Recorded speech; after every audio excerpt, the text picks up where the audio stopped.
আয়না এমন একজন তোমার পরম বন্ধু যে সারা জীবনও তোমার কোনোদিন সাথ ছাড়বে না। তুমি আয়নার সামনে দাঁড়িয়ে যখন কাঁদবে, দেখবে আয়নাও তোমাকে দেখে কাঁদছে। আর তুমি যখন আয়নার সামনে দাঁড়িয়ে হচ্ছে যে হাসবে, তখন দেখবে আয়নাও তোমার সামনে দাঁড়িয়ে হাসছে। কিন্তু তুমি কোনো দিন যদি আয়নাকে আঘাত করো, তাহলে কিন্তু আয়না তোমাকে কোনো দিনও আঘাত করবে না, বরং সে তোমার আঘাতে ভেঙে চূর্ণ বিচূর্ণ হয়ে যাবে। আর এটাই হচ্ছে ফ্যাক্ট। আমাদের বাস্তবতার সাথে সেটা একদম মিলগড় থাকে।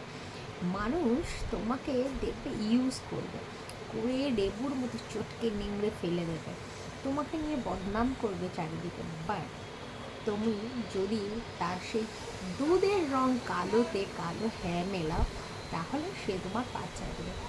তোমার চারিদিকে পরম শত্রু হয়ে যাবে, তোমার নিজের স্বামী, সন্তান, বংশ পরম্পরা, বাবা মা, সবাই এভরিওয়ার, সবাই ছেড়ে চলে যাবে, সবাই শত্রু হয়ে যাবে। কিন্তু আয়না তোমার পরম বন্ধু হয়ে থাকবে। তুমি আঘাত করবে, সে আঘাত সহ্য করে নেবে। এই জন্যই বলে, যখন বন্ধুত্ব করবে বা কারোর সাথে মিশবে, তখন একটু ভেবে চিনতে বুঝে শুনে মিশবে। সবাই এক হয় না, কারণ সবাইকে তেল দিতে হয়, তবেই সে তেলের মর্মটা বুঝবে।